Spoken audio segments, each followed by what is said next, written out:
aquilo que arde aí no seu coração, traga para que a gente entregue nas mãos do Senhor. E também a sua gratidão, as suas bênçãos. Vamos entregar isso ao Senhor nosso Deus.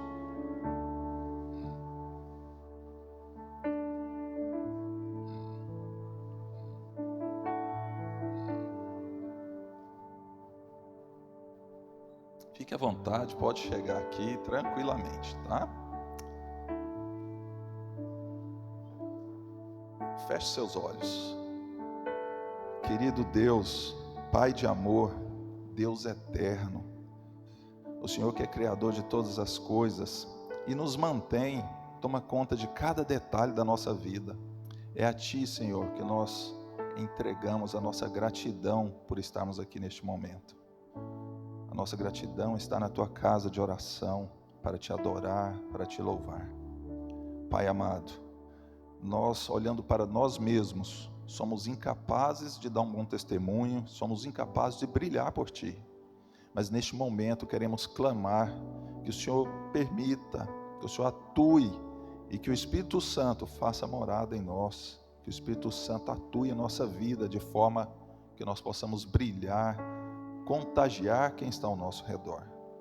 Pai amado, perdoa os nossos pecados, nos limpa do mal, nos ajude, Senhor, a cada dia andar no caminho que leva ao céu.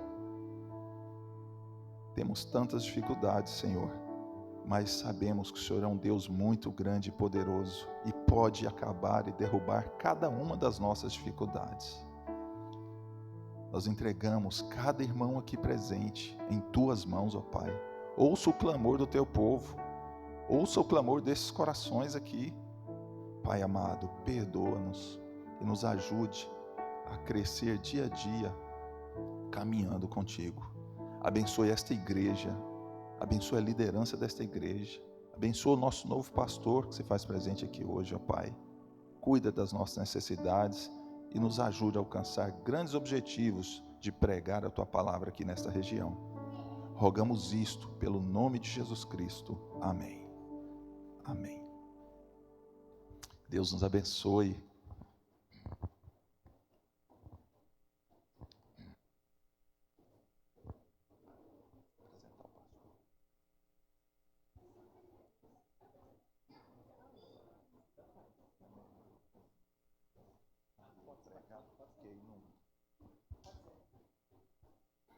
Meus irmãos, coube a mim o privilégio de estar aqui nesta manhã com vocês para apresentar para vocês a nossa nova família pastoral do Distrito Setor Pedro.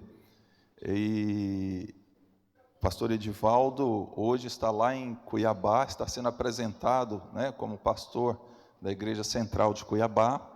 E hoje nós temos aqui conosco pastor André, a sua esposa, quero convidá-los aqui, a Gisele e o Mateus. Eles que já atuavam aqui na região, né, na capital, estavam no distrito do Jardim Europa. No sábado passado foi apresentado lá na igreja do Setor Pedro, né, e hoje estamos tendo o privilégio de recebê-lo aqui. Com certeza, né, Deus já tem grandes planos para essa família aqui no nosso meio e vai abençoá-los. Bom dia, feliz sábado, tudo bem com vocês? Estou vendo que eu já conheço gente aqui. E, queridos, a gente está muito, muito feliz por esse privilégio, por essa oportunidade que Deus está nos dando de estarmos juntos com vocês, congregando, e também pastoreando e sendo pastoreados aqui no Distrito Setor Pedro. Eu agradeço ao irmão Vinícius pela recepção calorosa, né, que já tivemos lá na igreja. Hoje, pela primeira vez, nós estamos pregando nas nossas novas igrejas, porque na semana passada a voz não funcionou, aconteceu um monte de coisa. E nós estamos, queridos, num processo de despedida das igrejas. Então, no sábado passado, nós fizemos batismos, despedimos de algumas igrejas. Hoje temos batismos, também despedida de outras igrejas do distrito, e a gente entende que temos que fazer isso agora rápido, né? Para colocarmos aqui todo o nosso coração, toda a nossa energia, e para estarmos aqui para estar servindo a vocês. Eu sou paranaense, lá do interior, né, onde fala porta, carne, mortadela. Já vou dizer para vocês que meu prato preferido é arroz, feijão e ovo mal passado. A gente gosta muito de estar junto com as pessoas, compartilhar com elas, viver juntos. E essa igreja tem algo assim, a igreja é linda, né? As pessoas aqui, eu já ouvi falar muito bem de vocês. E a gente quer estar junto de vocês, conhecer vocês, ouvir vocês, servir vocês. Nós entendemos que a nossa missão aqui é servir. Então, temos aí algumas coisas para fazer antes do ano acabar e um monte de coisa para fazer, né, depois que o outro ano começar. Então, tenham paciência com a gente, orem por nós e a gente tem muito que aprender aqui com vocês e vai ser uma benção. E eu sei que nós temos aqui um desafio muito bom, que é um desafio que estamos começando uma igreja, né? Então, nós estamos juntos. O sonho de vocês é o nosso sonho. Então, espero que a gente possa conviver bastante, comer juntos, visitar as pessoas. A gente gosta muito de estar com vocês. Jogar bola, não sei se tem alguém que gosta aí. Não que eu jogue, tá? Mas eu gosto de correr. Então, fazer as coisas junto com vocês. E daí a gente vai se conhecendo, temos bastante tempo aí. E já amamos vocês, tá bom? Então, podem nos cobrar, podem conversar com a gente, e a gente vai se conhecendo, vai se enturmando, e eu espero que temos bastante tempo para isso. E eu aproveito também aqui, sou grato a Deus pelo último distrito que a gente passou, né, Pedro? Fiquei sabendo das boas novas, que você está aqui com a gente, a família toda, né? Estamos juntos, você já conhece, né? Não vai falar mal de mim, não vai contar meus podres antes deles descobrirem, tá? Mas, assim, somos gratos a Deus pelas oportunidades que a igreja nos dá e de estarmos aqui juntos, servindo vocês. Esse aqui é o Mateus. Vocês viram que a primeira coisa que ele fez foi entrar correndo aqui, já sentou ali no banco, os dedos tudo cheio de tinta, mas já estava seco, tá, irmãos? E ele já se sente em casa, como nós também já nos sentimos. Bom dia, irmãos, um feliz sábado a todos. É uma alegria, um privilégio muito grande estar aqui com vocês. Essa igreja linda, de pessoas lindas, e a gente está com o coração muito agradecido a Deus pela oportunidade de pastorear agora e trabalhar e servir a Deus aqui junto com vocês. Então, nosso coração, nossa casa, nossa vida está aberta para receber, acolher e amar vocês. Que bom. Quero chamar aqui a liderança da igreja para, né, estender as boas-vindas aqui a essa família especial.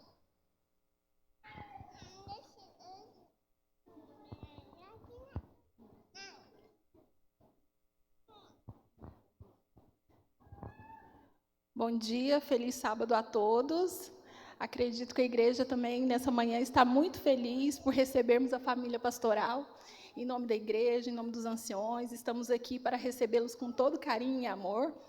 E dizer que essa é a extensão da casa de vocês. Sintam-se bem, sintam-se em casa, acolhidos e conte conosco.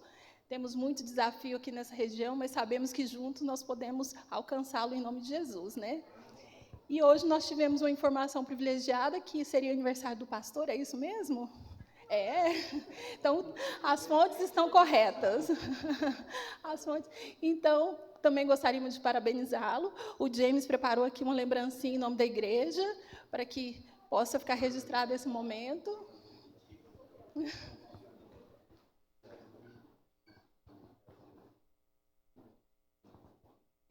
E para a família, aqui uma cesta para que vocês possam ser recebidos. A família saiu parte, mas faz parte. É só para realmente demonstrar um pouquinho da nossa gratidão em recebê-los essa manhã. Obrigada, viu, pastor? Bem-vindo. Eu não sei se você quer falar ou não. Você quer falar ou não? Pode falar. Esse é um momento... Pronto. Agora que viu o presente, veio correndo, né, Mateus? Vem para cá, vem ver o presente. Olha aí. Oh. De nada. Que bom. Pastor, esse é um momento assim muito mágico no ministério de qualquer pastor.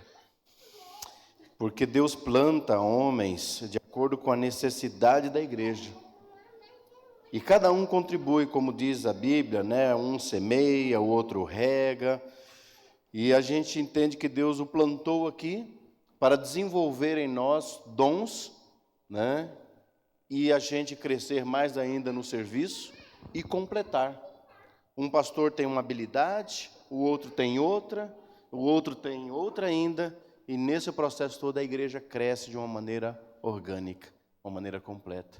Então nós acreditamos fervorosamente que Deus tem um propósito quando encaminhou justamente vocês para cá, para atender essas necessidades, e a gente então juntos avançar na missão, né, e nos preparar para a volta de Jesus como um todo.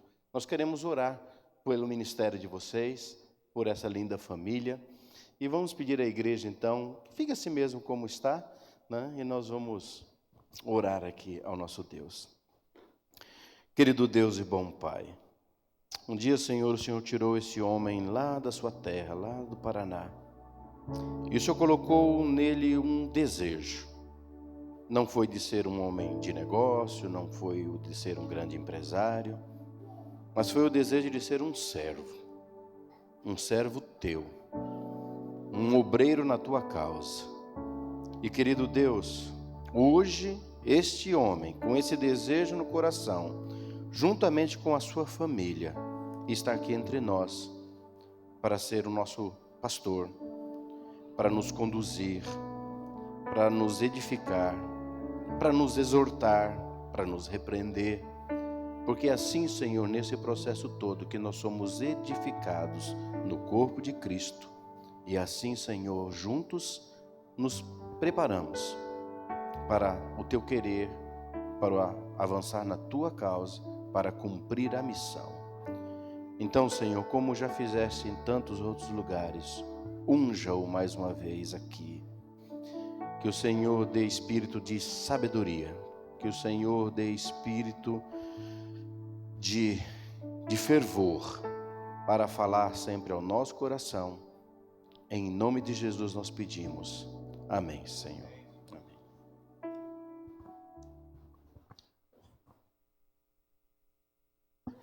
Hoje o Mateus que vai pregar e o pastor vai ficar sentado lá, né?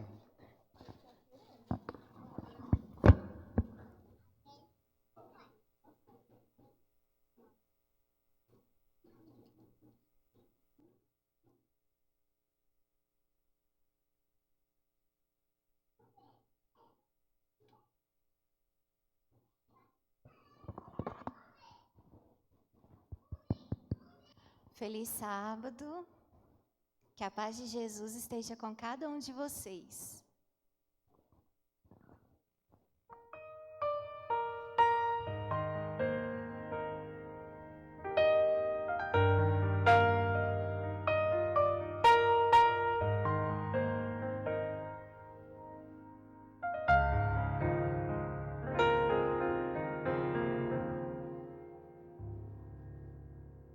Senhor, tu sabes bem, sondas o meu coração e me conheces. Eu sei que nada sou sem a tua proteção na minha vida. Lava minha alma, cura-me, restaura com águas vivas do teu altar. Sou fraco, tão pequeno, mas aos teus pés me rendo. Cria em mim um novo coração, Espírito Santo, estou aqui, entrego a minha vida só pra te servir. Sem a tua presença não posso viver. Renuncio ao meu eu, já não vivo mais eu.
vou enfrentar,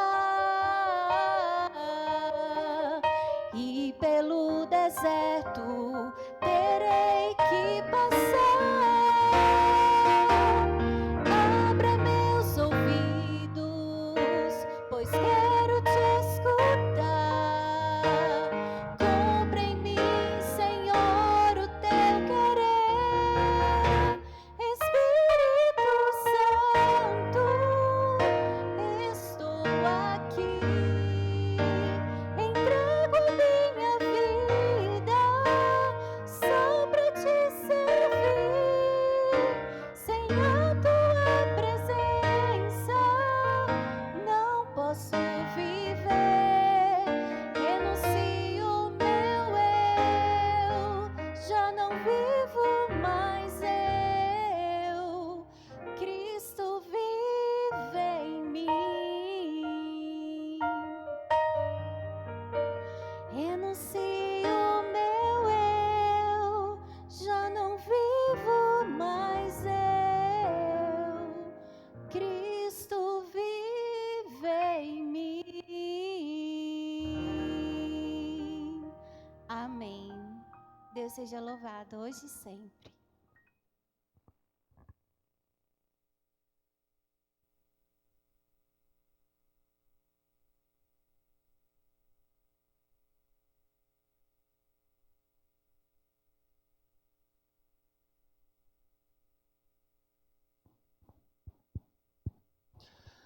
Deus seja louvado pela mensagem musical, irmã. E depois a gente vai aprendendo o nome de todo mundo, né? No começo dá umas falhadas, né? Mas depois a gente vai pegando, vai ajustando. Então, se eu perguntar o seu nome várias vezes, tenha misericórdia de mim, sou pecador. Mas a gente vai se enturmando. Fiquei feliz aqui porque o Mateus vai ter algumas crianças a mais para correr junto com ele, né? E vamos precisar, irmãos, de alguns irmãos que quando ele sair correndo e você vê que a gente está muito para trás, pare ali na frente e pare na frente dele, tá? Que esse menino aí está naquela fase boa, né? Que demonstra o tanto de energia que tem. E eu agradeço, irmãos, também os presentes ali que vocês nos deram. Vi ali a camisa linda, vou usar, fica tranquilo. Cor maravilhosa, né? Combina com um monte de coisa. Mas o melhor de tudo, irmãos, nesse dia, esse presente é ter a oportunidade de estarmos juntos daqui para frente. E eu aproveito também para agradecer o pastor Ducha, né? Eu nunca chamei ele de Edivaldo, eu acho até esquisito chamar de Edivaldo, porque a gente não consegue, a gente chama ele de Duchinha, né? Eu sei que ele teve ali 6 anos com o setor Pedro, e aqui menos, né? Porque a nossa igreja é mais nova. Então, nós somos muito gratos a Deus, a ele, a Juliana, pela maneira gentil que eles, né, as meninas, nos trataram. A gente está fazendo uma transição diferente, né? Ele participou de algumas coisas com a gente, tal, e isso está sendo muito importante para nós. E a gente sabe, queridos, que funções são substituíveis, mas pessoas são insubstituíveis. Então, eu sei que eles estão indo, mas o carinho fica e ficará para sempre. Então, agradeço às igrejas pelo carinho que nos têm dado, mas também agradeço ao carinho dessa família pastoral e também o carinho que vocês deram a eles. Ok? Então, queridos, como eu disse, nesses últimos dias do ano, nós vamos fazer ali algumas despedidas. Tentaremos acionar aqui a nossa liderança para conversarmos, ouvirmos. Temos algumas questões de planejamento. E tudo vai se encaixar, né? Uma mudança assim, né? Ela sempre traz alguns ajustes e nós juntos vamos fazer esse planejamento e vamos estar nos organizando. Ok? Então, queridos, eu queria contar para vocês uma pequena história. Eu e a minha esposa, nós trabalhamos 15 anos da nossa vida, até mesmo um pouco antes de sermos obreiros, né, na igreja, na obra de publicações. Trabalhamos na Coportagem. Para quem não sabe o que é a Coportagem é um ministério onde nós evangelizamos, vendendo livros. Então, nós passamos um bom tempo da nossa vida ou fazendo isso, ou treinando equipes e pessoas para que fizessem isso. E a experiência que você tem, queridos, no Ministério de Publicações e sendo um evangelista assim da página impressa, elas são assim inúmeras. E eu me lembro de uma história, né, que quando eu cheguei uma vez e comecei a comportar, né, a gente tinha o costume de entrar na casa das pessoas, fazer amizade com elas, né? Então era sempre um desafio você conseguir fazer um primeiro contato, e daí você, com aquele primeiro contato, a pessoa deixava ou não você entrar na casa dela. E depois começava um outro período ali que você tinha que ouvir aquela pessoa, conversar com ela, e depois disso, você então mostrava ali os materiais, e geralmente era assim que dava certo, o Espírito Santo agia, né? E quando nós começamos a comportar, irmãos, nós ficamos 6 meses comportando sem parar, lá no Rio Grande do Sul. E eu me lembro que nós tínhamos alguns alvos ali, e nós aprendemos algumas coisas. E uma coisa que você vai pegando é o jeito de falar com as pessoas. E eu me lembro de uma fala que eu tinha, que quando chegava aquela parte assim, que quando eu tinha que tirar os materiais da bolsa e daí fazer a ponte, né? Aí a gente tinha uma frase que a gente falava assim, ó. E a nossa faculdade faz essa parceria com a Casa Publicadora Brasileira. A gente apresentava, né, mostrava fotos do colégio e tal. E depois de 6 meses, irmãos, eu estava gaguejando, não aguentava mais falar. Tinha gastado já uns 4 pares. Eu aprendi que tem que comprar tênis de corrida, né, para comportar, né. Eu levei uns sapatênis assim, irmãos, foi acabando os calçados, comprando calçado novo, mas foi uma benção. E é uma benção. E daí, mas chegou aquele final de ano, irmão, nós estávamos quebrado, assim. E daí a Gisele, a gente estava comportando em campos diferentes, e ela falou assim, olha, eu estou visitando aqui esse lugar. Eu falei, vou visitar com você. E daí nós chegamos lá numa colônia de alemães, lá no Rio Grande do Sul, lugar muito legal de trabalhar. E daí tem alguém que quer pregar junto comigo, né? Vamos lá com a mamãe. Vem cá, polaco. Bora? Vai lá com a mamãe, vai.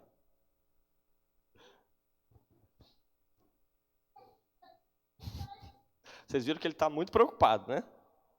Vai lá com a mamãe, vai. Vai. A mamãe vai ter que fazer um extra ali. Então, queridos, nós chegamos no final desse tempo e nós estávamos já cansados. E daí eu chegava na casa das pessoas e eu começava a trocar as palavras, né? E eu cheguei numa casa com ela ali, que tinha lá um casal. E é interessante que quando você vai conversar, né, sobre saúde ou sobre qualquer assunto, quem que presta mais atenção? O homem ou a mulher? A mulher sempre presta atenção, né? E eu gostava muito de falar diretamente com as mulheres. E eu falando lá com a mulher, né, a mulher assim, né? E a Gisele do meu lado. E o homem assim, ó. Ficava assim, né? E eu falando, né? Aí falei, e a mulher assim, e o homem assim, né? Aí no final, chegou aquele momento, né? A nossa faculdade faz o quê? Essa parceria com a Casa Publicadora Brasileira. Tirei os livros da bolsa, assim, irmãos. Eu estava tão cansado, mas tão cansado, que na hora que eu tirei os materiais, eu falei assim, e a nossa faculdade faz essa porcaria com a Casa Publicadora Brasileira. Essa aqui estava do meu lado, né? Ela me deu um cutucão, assim, irmão. Apertou, assim, e ela fez assim... E quando eu me liguei que tinha falado aquilo, né, eu falei, arruinei tudo, né? Estraguei tudo, né? E dela olhou para mim assustada, assim, e o homem assim, né? Aí eu peguei aqueles materiais, irmãos, e continuei, mas tinha falado que era uma porcaria, né? Peguei os materiais, coloquei na mão da mulher, né? E sabe o que a mulher fez? A mulher pegou os materiais assim, abraçou no peito e falou assim, que coisa mais linda. Essa aqui olhou assim, né? E daí eu tinha falado o preço e tal, né? Quando a mulher falou que achou legal, aí do nada o homem que estava lá mascando a língua lá, né? Ele falou assim, tá louco! E começou a criar um monte de objeções assim, né? E eu ia falar o quê? Se ele criasse objeções, né? Eu já tinha falado que o que tinha dentro da bolsa era uma porcaria. Mas essa mulher, ela simplesmente falou para ele ficar quieto e falou que era para ir lá na casa. E eu lembro ainda que ele pediu um desconto, né? E ela falou assim, larga a mão de ser pão duro. Olha que coisa linda que os meninos estão fazendo. Eu não tinha como me defender, né? E a mulher me defendendo. E ele foi lá, pegou os cheques, preencheu os cheques e assinou, né? E eu saí para casa com essa aqui, né, com a esposa, e eu falei, é só Deus mesmo, né, para consertar os nossos erros. Eu contei essa história, irmãos, para dizer assim, não importa como as coisas começam, o que importa é como as coisas terminam. A própria Bíblia diz isso, né, através do sábio Salomão. E eu quero contar para vocês aqui, mostrar para vocês um texto, na verdade, 2 textos da Bíblia. Eu quero mostrar para vocês aqui 2 textos e você vai me dizer o que esses textos têm em comum. Olha só o que diz lá no livro de Êxodo. Disse ainda, aqui é alguém falando com Moisés. Eu sou o Deus de seu pai, o Deus de Abraão, o Deus de Isaque e o Deus de Jacó. Então diz a Bíblia que Moisés cobriu o rosto. Eu acho que ainda consigo enxergar para lá. Vou ler para lá. Então Moisés cobriu o rosto, pois teve medo de olhar para Deus, que estava falando com ele. Então essa é uma história quando Moisés foi chamado, comissionado, né, para voltar ao Egito. E aqui no Novo Testamento, o próprio Senhor Jesus, ele está respondendo ali algumas pessoas, e ele diz assim, eu sou o Deus de Abraão, o Deus de Isaque e o Deus de Jacó. E ele diz aqui, Deus não é Deus de mortos, mas Deus é um Deus de vivos. Quais são os 2 elementos que aparecem nesses 2 textos aqui, um do Antigo e um do Novo Testamento, e na verdade eles percorrem a Bíblia aqui? Quais são os elementos aqui, nos 2 textos? É a menção a esses 3 patriarcas aqui. Estamos falando de quem? De Abraão, de Isaque e de Jacó. E esses 3 são muito importantes, por quê? Porque nós estamos falando aqui da linhagem do Messias, da linhagem do Salvador. Então é importante ou não a gente conhecer a história, a vida e a família desses personagens? É claro que é importante. Então quem foi Abraão? Abraão se chamava Abrão, né, quando a Bíblia começa a contar a história dele. O nome dele significava Pai Exaltado. Mas depois do concerto que Deus fez com ele, o seu nome mudou para Abraão, que significa literalmente pai de muito povo, na língua hebraica, né? Então, a história dele é conhecida porque Deus o chamou para sair da onde estava, para ir para um lugar desconhecido, e ele já era um senhor, sua esposa não podia ter filhos, e além de Deus prometer uma terra, Deus também prometeu descendência. Então, ele era tratado, queridos, quando ele começa a andar ali, porque a gente pensa, né, que às vezes Abraão era um mochileiro, né? Abraão saiu ali com meia dúzia de gente mochilando, né? Mas quando você olha a história bíblica e a história extra-bíblica, você vê que Abraão, ele era um chefe de estado, ele era um príncipe. Ele chegava nos lugares com uma comitiva. E algumas pessoas dizem que ele tinha ali um grupo que fazia parte dos seus, que variava entre 1.000 a 2.000 pessoas. Então não era assim imperceptível os movimentos de Abraão nas suas idas e vindas na sua peregrinação.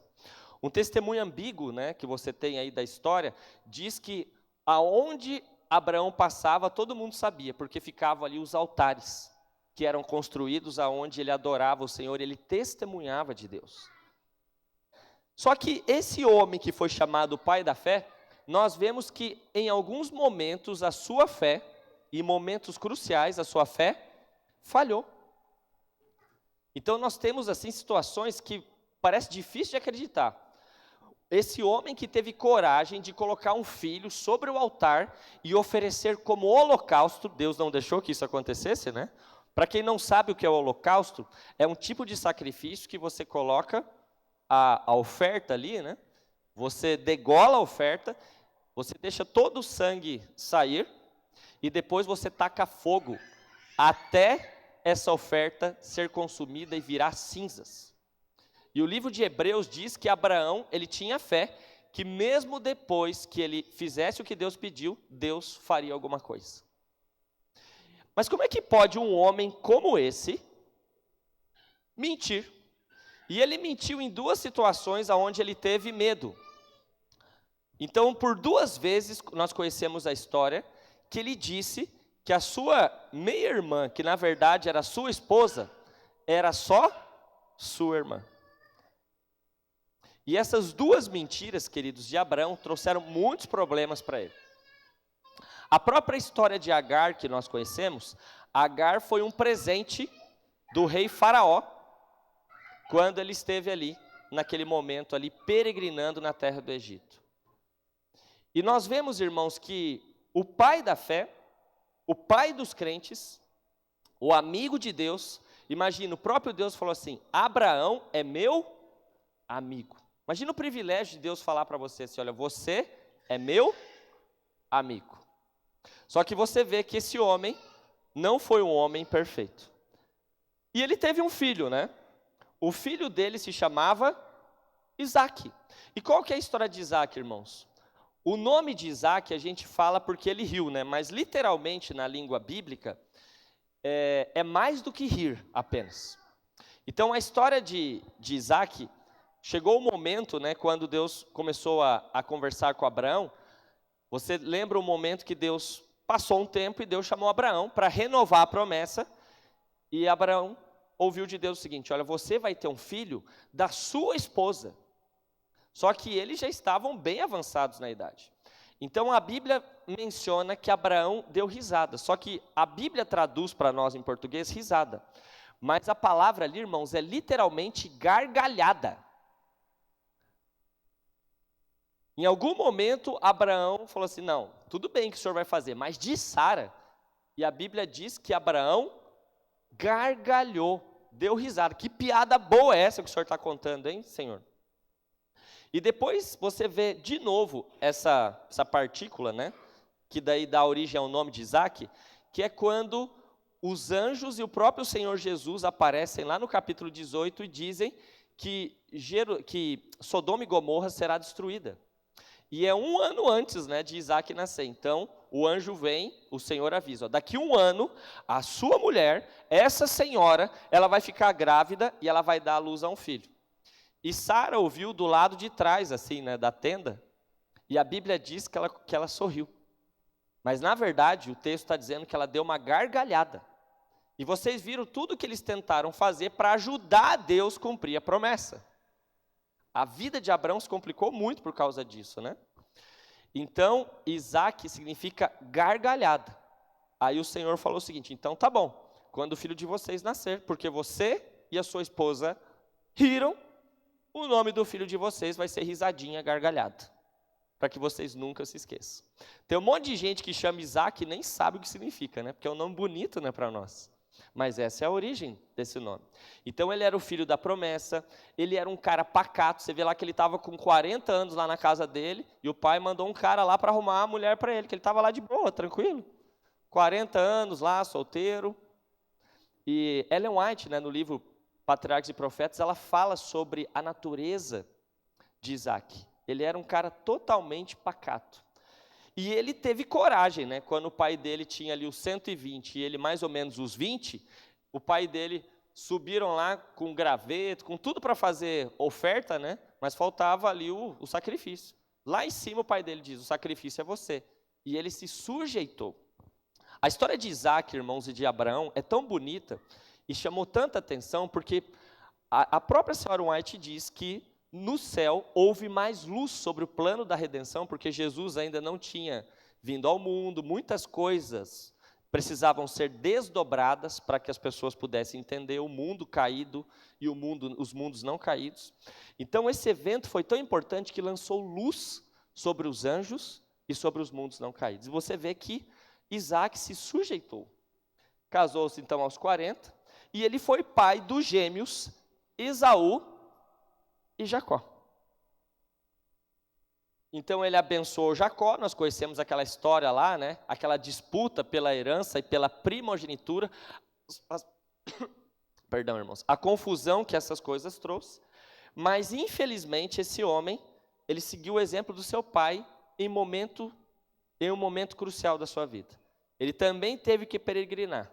E esses homens, irmãos, esses patriarcas, eles tinham uma coisa em comum: eles gostavam de casar com mulheres que eram bonitas. Isso é uma qualidade, né? Então, essas mulheres chamavam a atenção e eles tinham medo do que podia acontecer. E a Bíblia diz que quando ele se sentiu apertado lá, porque estava na casa lá de um rei, numa outra nação, ele disse que Rebeca, sua esposa, na verdade, era sua irmã. E um dia o rei estava olhando lá, né? E ele lá, né? Abraçando a irmã, dando uns beijos na irmã. Ela falou, mas que negócio é esse? Que coisa esquisita, esse jeito de tratar a irmã é esse aí? Falou, rapaz, que besteira que você está falando, por que você mentiu para mim? E ele passou uma vergonha, irmãos. Porque, tipo assim, em outras palavras, ele falou assim, amigo, não precisava você mentir. Era só falar, não precisa ter medo, não. Algumas vezes, queridos, a gente sai lá na rua para tomar lição de moral, porque a gente, às vezes, não dá testemunho de crente. Já aconteceu com vocês? Comigo já aconteceu. Às vezes, Deus usa, assim, essas situações para a gente não esquecer de quem nós somos, que a gente não precisa mudar. A gente tem que ser o que é. Mas você vê que ele trouxe essa coisa, que era uma falha de caráter. E agora você tem a história do seu filho, dos dois filhos. A história que mais se destaca é a história de Jacó, porque Jacó acaba sendo aquele que recebe a bênção. E, na verdade, o nome de Jacó significa, literalmente, aquele que pega o outro pelo calcanhar, que a gente acostumou falar que é o enganador. Por quê? Porque Jacó, ele nasceu um pouquinho depois do irmão dele, né? O irmão dele saiu da barriga lá da mãe, e o irmão nasceu grudado no calcanhar do outro. Eles eram assim, parece que fisicamente não eram parecidos, né? A Bíblia coloca ali alguns detalhes, mas eram gêmeos. E, enquanto Esaú era o preferido do pai, Jacó se transformou no preferido da mãe. E nós sabemos que ele se juntou com a sua mãe, enganaram Esaú, enganaram Isaac, e por causa disso ele teve que fugir, irmãos, e ele ficou mais ou menos uns 20 anos longe de casa, sofrendo por causa de mentiras. E Jacó não mentiu uma vez ou duas, que nem a Bíblia diz que Abraão ou Isaac mentiram. Jacó mentiu muitas vezes. E a história de Jacó, irmãos, é uma história onde ele conquistou muitas coisas. Mas, infelizmente, a família de Jacó não era uma família feliz. E vocês conhecem, né, a história de quando ele volta, ele está indo, antes de ele conhecer a sua família, a sua esposa, ele vê aquela visão, né, onde os anjos sobem e descem. Depois ele passa 20 anos, irmãos, sendo enganado e explorado pelo sogro. O sogro era um aproveitador, o Labão. O homem era terrível, segurou até o dote lá, que era um presente que era dado, que depois voltava para a própria esposa, né? Mudou o salário dele quantas vezes, você se lembra? 10 vezes. E mesmo assim, Deus ele abençoou Jacó. E quando ele volta, então, ele tem um encontro com Jesus, antes de ter um encontro com seu irmão. Seu irmão estava vindo, né, com 400 homens para encontrá-lo, ele morrendo de medo. Antes disso, o sogro tinha corrido atrás dele, Deus não deixou que o sogro fizesse mal. E antes, né, que ele se encontrasse com seu irmão, ele se encontrou com o próprio Senhor Jesus. E numa noite de luta, depois de eles passarem a noite lutando, Deus assim deslocou a coxa direita de Jacó. E Deus falou para ele, olha, eu vou te abençoar, e o seu nome não vai ser mais Jacó. Imagina, que nome bonito esse seu, né? Então o seu nome agora será Israel, porque você lutou contra os homens e também lutou com Deus e se tornou um vencedor. E esse nome está até hoje na história, né, do Estado de Israel. E é um nome que tem um significado muito importante. Mas você vê que Abraão mentiu, Isaac mentiu, e Jacó se superou, né?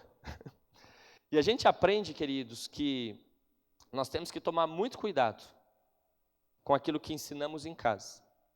Porque tanto coisas boas quanto coisas ruins passam de pai para filho. E quando a gente olha essa sequência, a gente diz, né, como é que o Messias vai vir dessa família? E o que chama a atenção na narrativa bíblica é o personagem que aparece depois. Jacó gostava de ter filho, né? Então Jacó teve 12 meninos e uma menina. E nós conhecemos a história dessa família. Uma família, talvez a família mais bagunçada da história da Bíblia Sagrada. Daí você fala, meu, como é que Deus conseguiu abençoar um negócio desse? E você vê então que entre esses filhos nós temos ali a figura de José. E o nome de José, a menção ali dá a entender que o nome dele, né? Tem algum José aqui? Ó, temos um. Sempre temos um. Temos dois. Seu nome é José, cara? Nossa, quantas revelações, hein? Eu não sabia. Então, que ele me acrescente outro filho, né? A mãe dele disse quando ele nasceu. E ele se tornou o filho preferido. Agora você imagina um menino no meio de mais 11 irmãos homens e uma irmã menina, né? E daí, de repente, o pai diz, olha, você é meu preferido. Dá uma roupa diferente, imagina. Chega lá com uma sacola, né, igual aquela que eu ganhei, e falou assim, ó, toma, filho, na frente de todos os outros filhos. Gente, isso gerou uma confusão em casa. Amor do pai, que tinha ficado, né, tinha perdido a esposa. Todo dia a gente fala sobre essa história. E o ódio dos irmãos. Então nós conhecemos a história, né, da inveja, o que fizeram com ele, como ele se tornou um escravo, prisioneiro, como ele ficou esquecido durante 2 anos, entre aspas, né? E depois ele sai dali como o governador da nação mais poderosa do mundo. Só que você vê que José, ele quebra a sequência. Você não vê José quando ele está apertado, mentindo, ou tentando se livrar de alguma situação, quebrando os princípios. E é interessante quando nós olhamos isso, porque cada um de nós tem uma história. Às vezes a nossa vida começa tudo errado. Mas o livro Patriarcas e Profetas, quando fala de José, quando ele tinha 17 anos, quando ele estava sendo levado para o Egito, ele passou e de longe ele conseguiu avistar. Ele já tinha sido vendido, estava indo para o Egito como escravo. E lá ao longe ele viu lá o acampamento do seu pai, onde ficava ali o seu clã, que era um clã muito poderoso e rico. E ele sabia que se ele gritasse não ia adiantar nada. Seu pai não ia escutar. E a serva do Senhor diz que nesse momento ele faz uma oração, ele se lembra das histórias que seu pai contava, de como ele tinha fugido, de como ele ficou longe, e mesmo assim, apesar dos pecados e das falhas, né, do seu pai, Deus o abençoou, o perdoou e o restaurou. E ele tomou uma decisão, com 17 anos. Custe o que custar, eu serei fiel ao Deus do meu pai Jacó. E essa escolha, irmãos, fez toda a diferença na vida dele.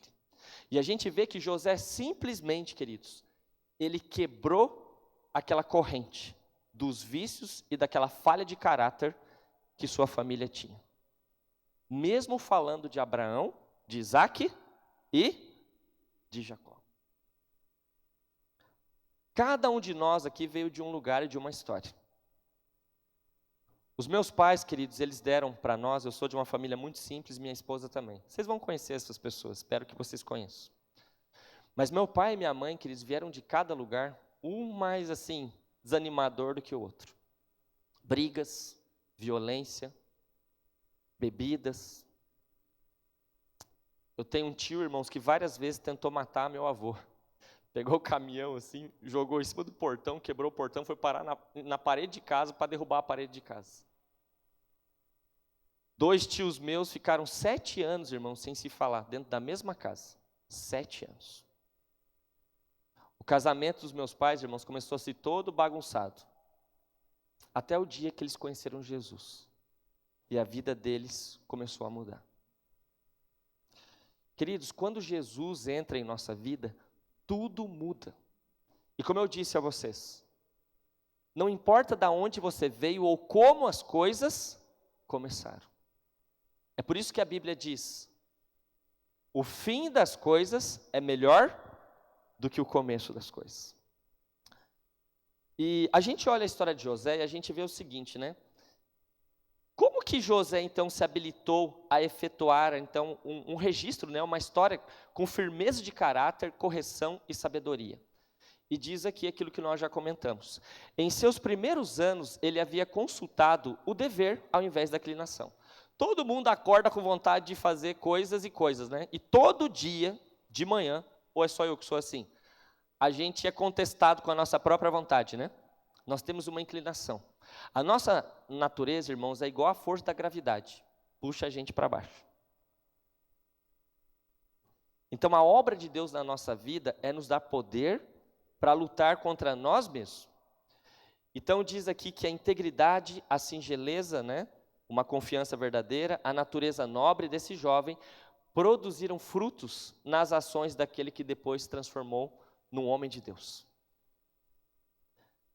E aqui a última citação, né, que diz o seguinte, que o caráter, irmãos, não é uma coisa herdada.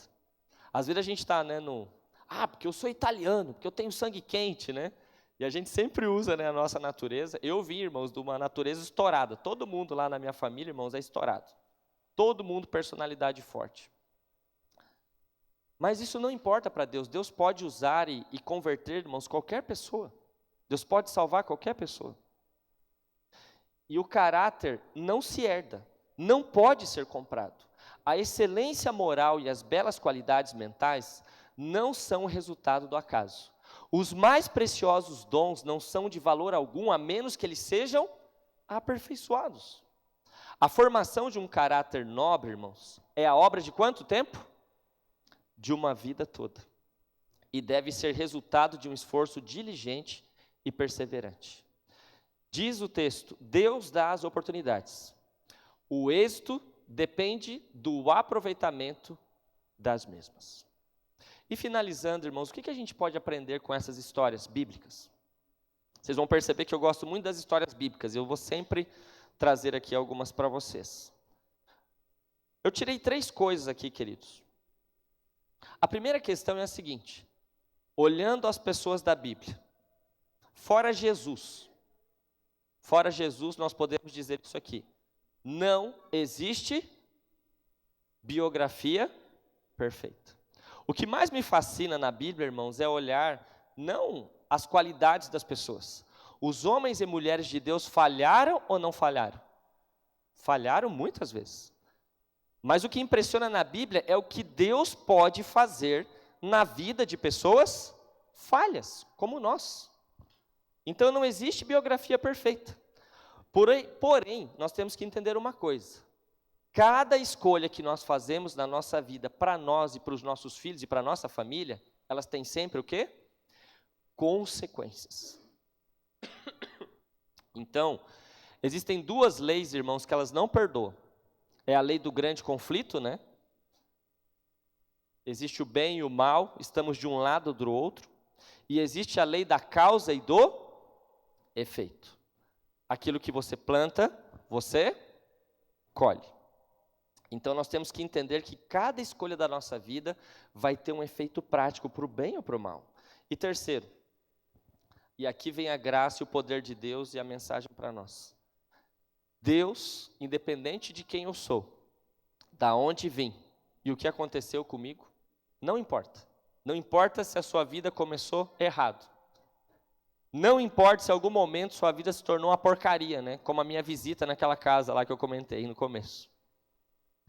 Deus, ele pode fazer o quê? Ele pode consertar as coisas. Ele pode quebrar as más tendências. Ele pode aparar as arestas. E ele pode transformar a nossa vida. E Deus nos dá a oportunidade de escolhermos. Nós vamos nos conhecer. Vocês vão conhecer os meus defeitos, nós vamos estar juntos. E eu queria sempre que a gente tivesse isso aqui em mente. Que a gente nunca esquecesse quem nós fomos, da onde nós viemos, e pela graça de Jesus, quem somos hoje e o que Ele está fazendo na nossa vida. A nossa igreja, queridos, para bebês, para crianças, para adolescentes, para jovens, para adultos, para pessoas mais experientes, ela tem que estar com as portas e o coração abertos. A gente tem que entender que ninguém é perfeito. Mas pela graça de Deus nós somos salvos, e pela sua misericórdia Ele fará maravilhas e vai fazer muitas outras ainda na nossa vida. Então lembre-se, não importa quem você é, não importa de onde você veio, deixe Deus agir na sua vida. E você foi chamado por Deus, queridos, para quebrar uma história negativa que aconteceu antes de você. Deus nos chamou para melhorar aquilo que vem depois de nós. O meu desafio da Gisele é que fazer aquilo que os meus pais fizeram. Os meus pais se esforçaram na sua simplicidade para oferecer para nós um lar muito melhor do que aqueles que eles tiveram, de pobreza física, mental e espiritual.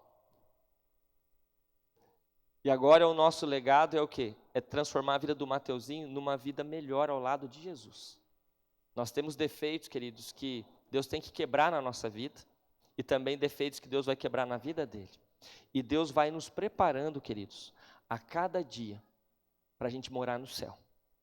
Então todos aqui estamos na mesma situação, e não importa como a nossa vida começou, mas o que importa é o que vai acontecer quando Jesus voltar. Que Deus abençoe você. Estamos juntos, estamos começando a nossa história e vamos juntos até a volta de Jesus. Amém? Você está comigo? Então vamos fazer a oração? Você pode ficar em pé só para a gente fazer essa oração juntos?